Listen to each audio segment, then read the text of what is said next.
For the most part, yeah. So your friends also, our peers, help us go through that maturation or the maturing process also. So tell me about the neighborhood and at that age, what was you seeing? Now let's go into the 80s now.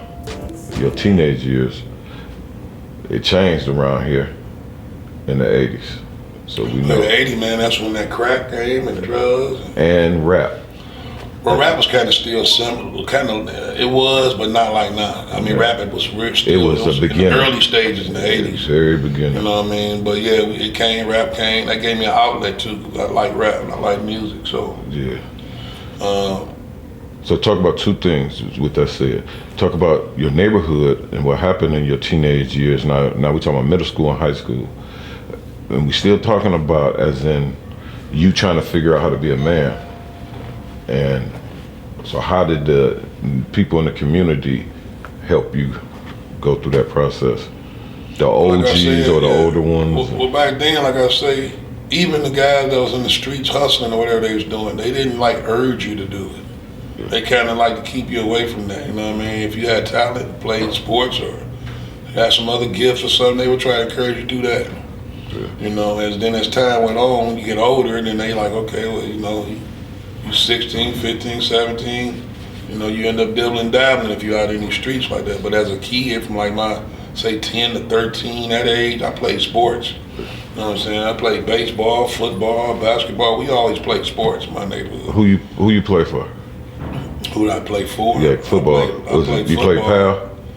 No, I ain't played PAL football. I played Little League baseball. For what? Played football in high school for a minute and baseball. Okay.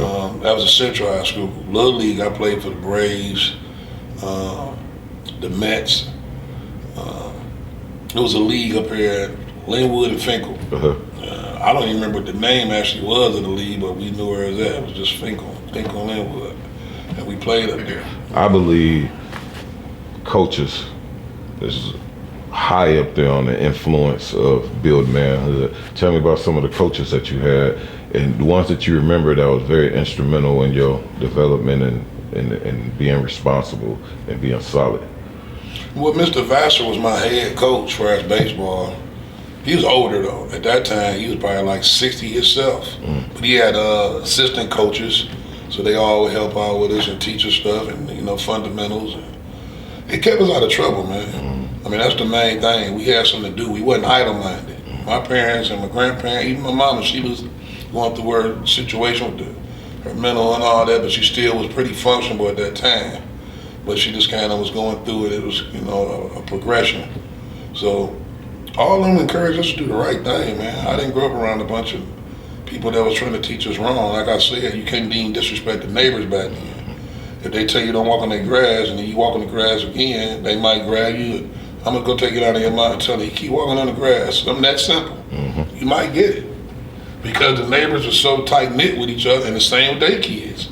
If my grandfather tell them to stay off the grass or don't do this or don't go around here doing that, and then he had to go tell their parents, they gonna get it. Right. There wasn't no separation like that, us against them. Not neighbors, sometimes don't even speak. Be living on a block for years, don't even interact with each other. So we had a tight-knit neighborhood. It's just that we had to find ways to make things, to make stuff to enjoy. And what I mean by that is we had to be with our hands doing stuff. Get out there and take some wood and build go-karts. And we actually did that ourselves. Take a lawnmower engine and put it on the go. These kids wouldn't have a clue how to do that now. Yeah, I was talking about how we was the first ones to make those portable rims. Yeah. You the basketball rims, we'll build the whole thing. We'll build it and put the tires on it and bricks to hold it and be right in the streets. Now you could buy the same thing. And they took it and upgraded it, same stuff we bought on creating. They done took it and made it advanced and get money for it, but